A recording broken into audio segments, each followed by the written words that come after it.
Mitchell Stankovic Associates and the Underground Ideas into Action presents The Underground Chats, authentic conversations with credit union thought leaders.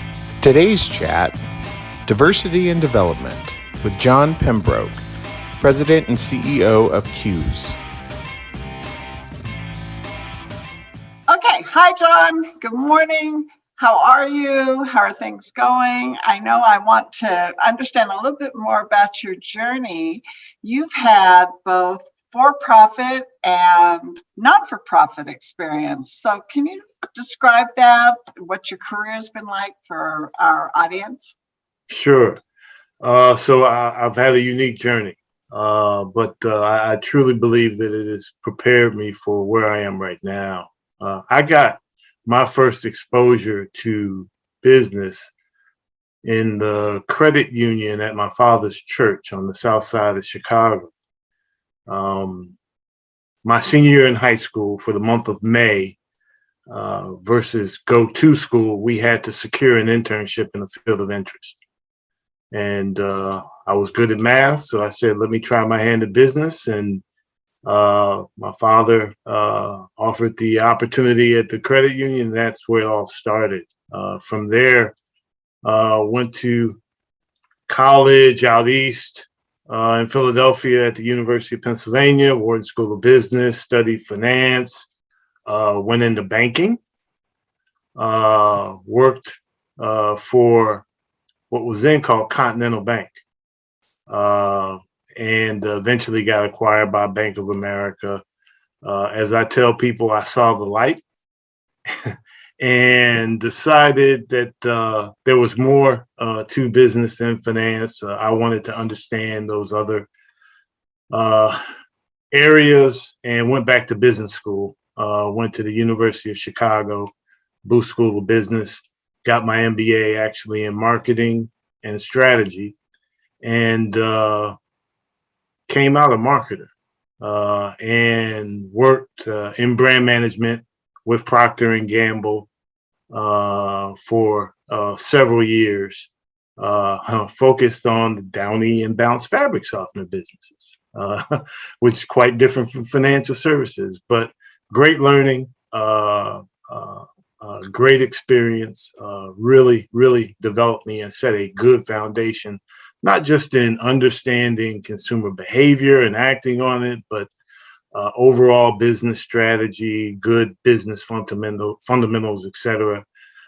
From there, did new products marketing with food and worked for what was called Nabisco back then. Now it's a part of the Kraft empire, doing new products marketing for snack and Ritz businesses there. Decided to make a change and get into the media business, and worked with Cox Enterprises. Cox wanted to start an internet division. They understood the power of the internet. That was the mid 60s, and wanted to really leverage their media properties and the content they had to develop audiences online. So they started Cox Interactive Media. I helped start the marketing team and build the marketing team for that division. And later in my tenure there, convinced senior management in Cox to invest in a business idea that I had, which was an African-American family website called blackfamilies.com. Which was one of, during that period of time, more popular Black websites on the internet. From there, the company decided not to invest in, like a lot of other .com businesses, etc. Direction changed. And I moved on to become the director of e-commerce at the Kellogg Company. Leveraging, went back into consumer packaged goods, leveraging my brand management experience as well as my interactive marketing and e-commerce experience to help different brands within the Kellogg portfolio market online, as well as evaluate different investment opportunities for the Kellogg Company during that time. I opted to move and play a leadership role with one of the investments that the Kellogg Company made. It was a consumer goods consortium called Transora, and it's where the top 50 global consumer packaged goods companies came together and said, yeah, I know we compete in certain areas, but there's certain areas where we can cooperate and start this business and produce some services that we all can use. So went on board with Transora, worked on the online couponing business for several years. That business got bought and sold, and I just had to say, stop the train. I need to get off. I was dizzy. Train and was helping some friends and some other smaller companies with their marketing and sales strategies and providing some consulting. And when helping a friend who had a leadership role in a data analytics company targeting financial services, came across a company called PSCU Financial Services, and networked into the organization, and in meeting executives within the organization and sharing my background and getting to know them, shared with me that, hey, we're looking for someone like you to head up marketing and product. So went down the path of assessing that opportunity. At that point in time, Dave Sherlow, the great Dave Sherlow, was the CEO, and decided to go on board with PSCU Financial Services as a Chief Marketing and Product Development Officer. Was there for about 6 years, and while there, was able to establish some great relationships, one with the current CEO of PSCU, Chuck Fagan. Chuck was the Chief Sales Officer when I was there. I left PSCU, and Chuck actually became the CEO of CUES and was looking for a COO. And asked me if I'd be interested in the opportunity. I said yes, great opportunity, and that was 8 years ago. And I've been with CUES for 8 years. I've been the CEO for about 6 years. Chuck went from CUES back to PSCU, and I became the CEO of CUES. So talk about the circle of life, the circle of my career, right? Right where I started is where I am right now. I think that that journey demonstrates what happens within the credit union movement when we connect and we just start to believe in the mission, and the people are a large part of that. You talked about Dave Sirlow, you talked about Chuck, and the whole concept of our network, building that network. But I want to go back to one quick question. When you talked about starting the blackfamilies.com, that was early in your career, and that was a time that I imagine there were significant issues regarding just assimilating into the culture and being an African-American man and being able to bring something like that to diversify in a time when it's kind of a startup, it's a budding industry. That leads into the idea of the diversity, equity, and inclusion. So I kind of want to know a little bit more about that. What obstacles did you run into? And was it something they embraced, or was it something that you had to champion for a number of years? It was something that I had to champion, but through information and identifying opportunity, was able to help Cox and senior management understand that this was a good business opportunity, right? We talk about, especially now with diversity, equity, and inclusion, we talk about the heart and the mind, right? And from a heart standpoint, people can understand what's right, but when it comes to the mind, what's the business sense? What's the rationale behind it? So I focused a lot on the mind, and there were, I'd say, let's say 3 major points. Number one, there were a large number of African American adults online, on the internet, first off, and it was a large population and growing. All right. Second point is there is an unmet need of African Americans online. If you looked at the websites at that point in time that existed, they were primarily focused on entertainment and community chat, whatever it may be. This was late 90s, mid to late 90s. So in understanding the types of online content and resource the audience wanted, parenting, financial information, relationship information, etc., were top priorities, not entertainment and chat. Okay, so there's an opportunity there. Third, had some good preliminary conversations with advertisers, leveraging my background, right? Procter and Gamble, other big consumer packaged goods companies, some automobile companies. GM was a major sponsor, and it was an audience that they were interested in reaching online, right? So packaging that to help people understand the business opportunity really helped secure investment and launch the site. So when you think about what it takes to make change, your lesson there for me is the fact that we've got to do our homework. We've got to do the work. We've got to know the opportunity. We've got to know the market. We've got to be in a position to demonstrate that doing the right thing is also good business. And I use that a lot because I think when I come out of an opportunity, I'm always looking at it from the standpoint of this is where my heart wants to go. Now, how do I build the case to get there?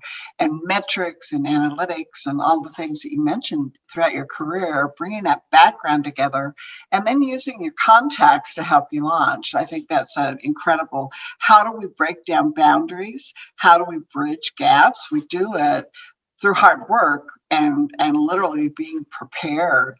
So now you're able to influence the whole industry when it comes to diversity, equity, and inclusion. And I'm curious about how CUES is going to push that forward, continue to have progress within the credit union space. And we are focused, and there are 2 things that I say. First, number one, we recognize that it is a marathon, not a sprint. Okay, and we are committed to diversity, equity, and inclusion for the long haul.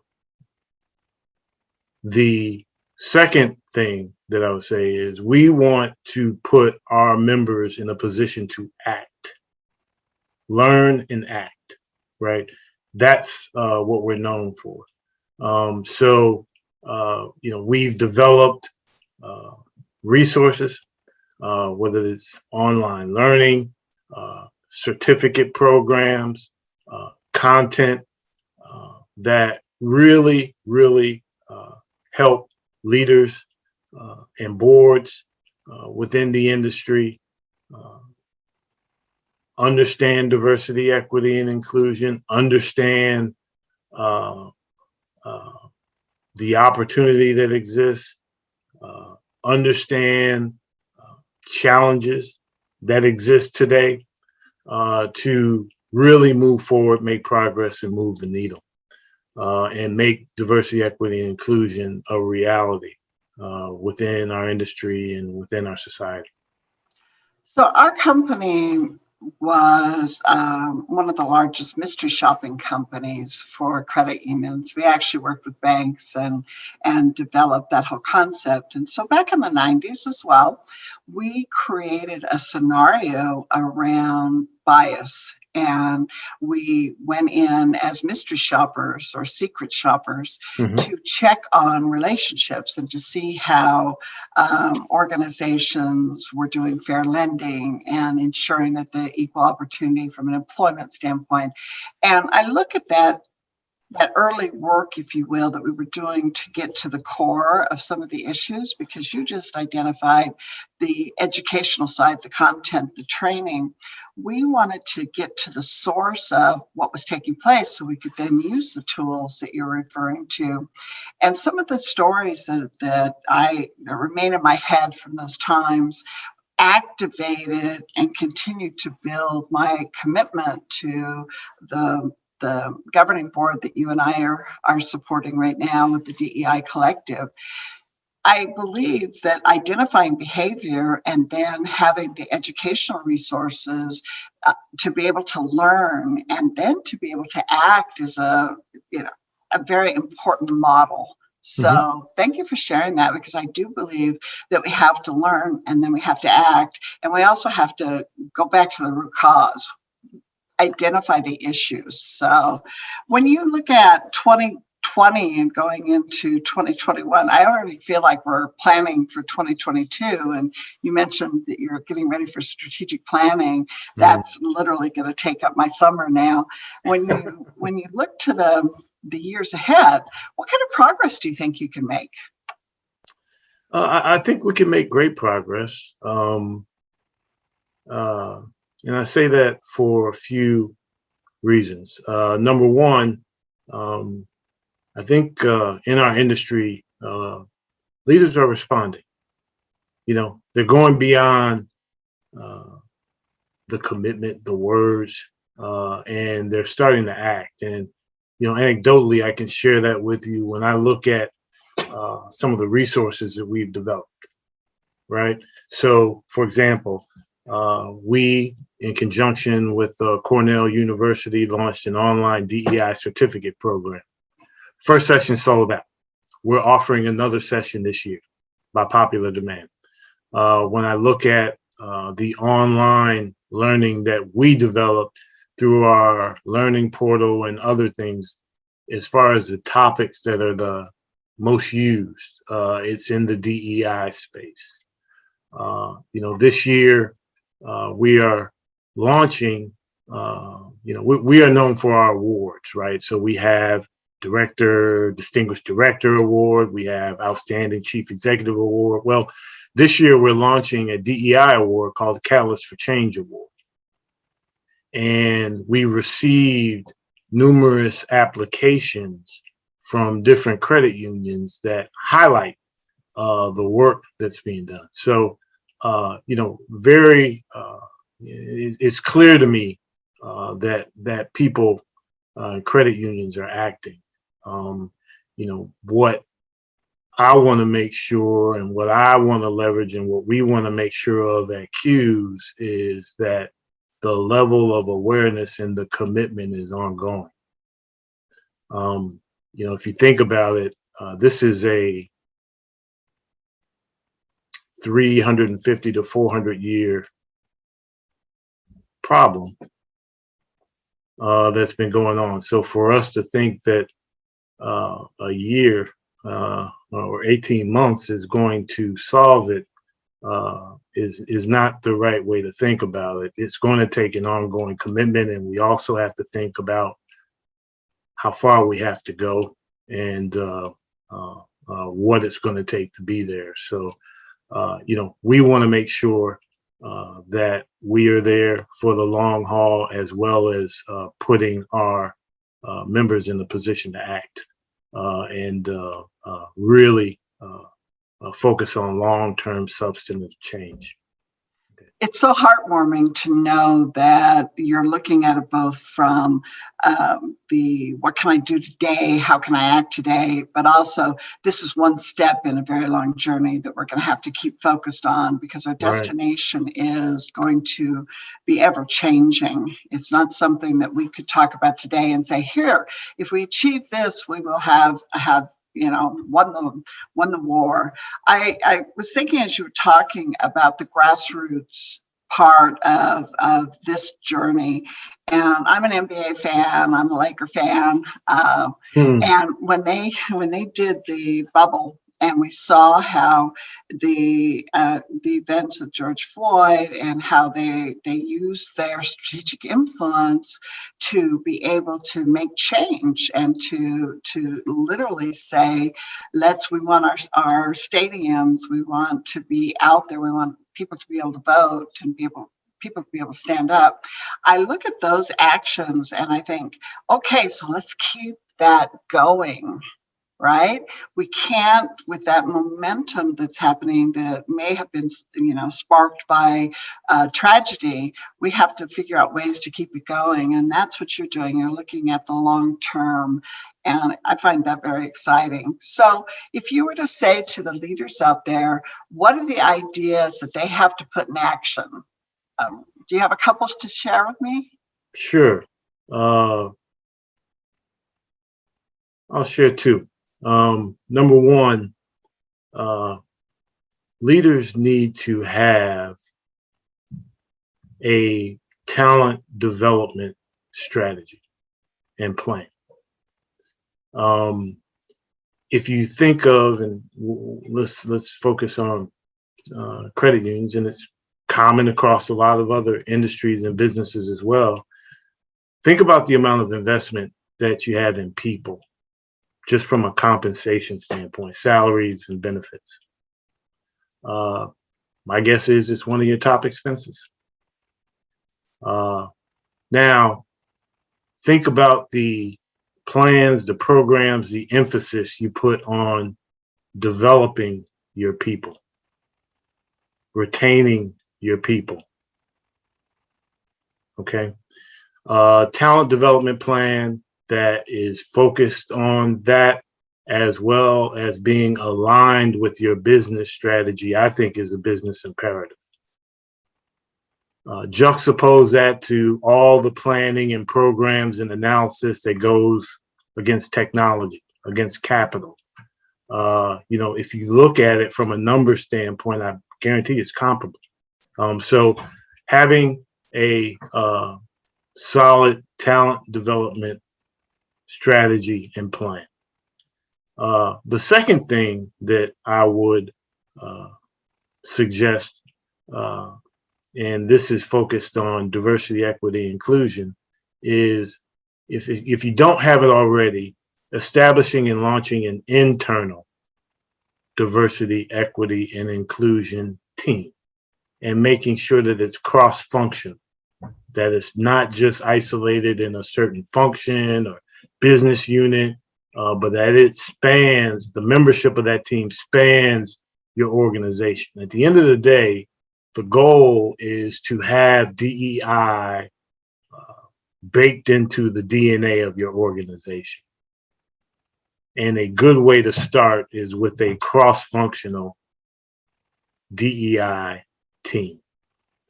It also helps with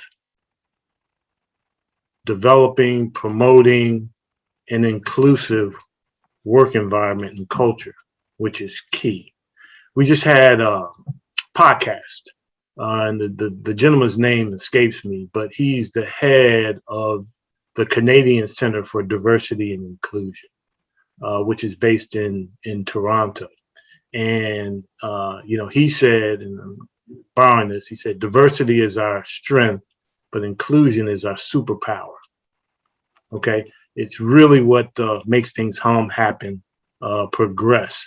So having that cross-functional team to drive that inclusive work environment, I think is very key. So those are the two things that I suggest. Excellent.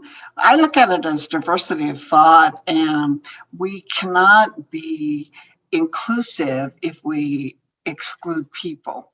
And what I mean by that is quite often, as you know, I was I was chair of the Global Women's Leadership Network. And one of the things I really promoted was the he for she. We have to have people involved that are allies that can help push initiatives forward, and the idea of equity, the idea of inclusiveness, those are key parts of this. Sometimes we have a tendency to look at the D in DEI, but all of the initials stand, the acronym stands for something. So that's very powerful. Yeah. So our underground collision in July is going to be a little bit of a hybrid, because we're going to have people in Las Vegas, and then we're also going to be communicating out to the world. And one of the things we want to do is, the theme is "We Are the World." And we have the next generation participating with us, and actually a fifth grader who wants the leaders in the industry to answer this question: if the world would be a better place if, or the same thing, what do you think the world would look like without credit unions?